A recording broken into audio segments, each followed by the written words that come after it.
sebenarnya kalau untuk jalan non-tol itu sendiri juga sebenarnya juga sangat berbahaya, untuk khususnya untuk sepeda atau sepeda motor.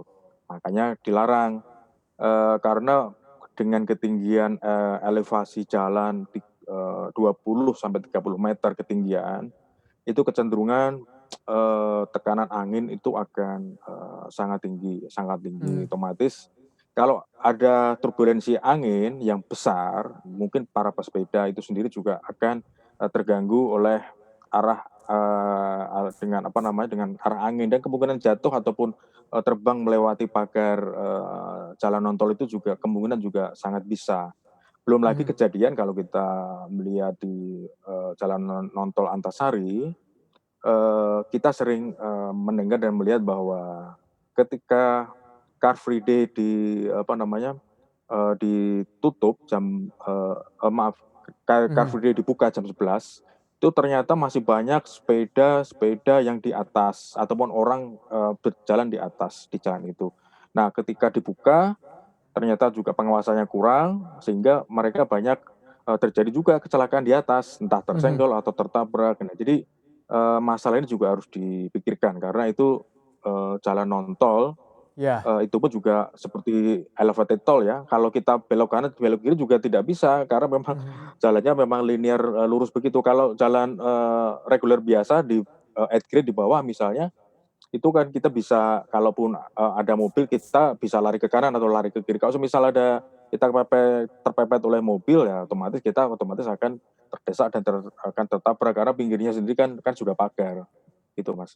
Ya, Pak Deddy, kalau kita lihat kan animo masyarakat begitu tinggi terhadap, bersepeda begitu. Kita lihat juga Pemprov DKI Jakarta sudah menyiapkan jalur khusus bagi para pesepeda, tapi nampaknya belum terlalu maksimal karena juga belum di semua ruas jalan gitu, karena hanya beberapa ruas jalan tertentu. Menurut Anda seperti apa sebenarnya regulasi yang harus diterapkan oleh Pemprov DKI Jakarta mengatur pesepeda dengan baik dan juga, mengatur ataupun pengguna jalan lainnya juga tentunya bisa enak begitu menggunakan, jalan umum? Begini, sebenarnya khusus untuk, lajur, sepeda sendiri sebenarnya kita masih dalam tanda kutip kalau saya sampaikan bahwa, apa namanya, untuk regulasi untuk bersepeda itu sendiri masih, kurang ya, regulasi masih kurang karena dalam hal ini turunan dari pusat itu juga masih belum, ada dalam ini dari Kementerian, Perhubungan.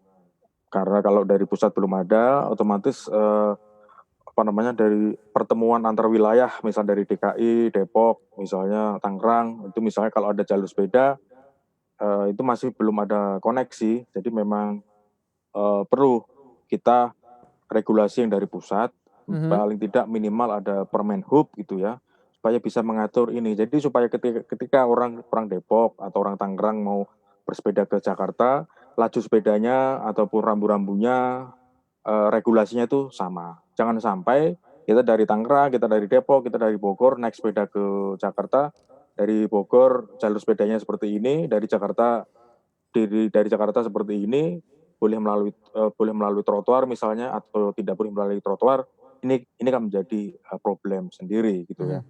Makanya kalau, di Jakarta sendiri khususnya kalau seperti kita lihat di Tamrin ataupun di Sudirman, itu kan jalur sepeda, khususnya jalur sepeda kan kan tidak ada, hanya Mhm. dipagari oleh kons-kons, itu kan sepertinya kan jalur darurat ya, jalur darurat, bukan Mhm. bukan merupakan suatu, apa namanya, jalur sepeda yang, aman, nyaman, nah selamat misalnya, harus ada pagar betonnya misalnya, harus Mhm. dipagari supaya mobil ataupun motor tidak bisa menyerempet ataupun menyenggol pesepeda. Oke, Itu pun baik. saat ini kan ini kan sekarang kan juga masih belum jelas.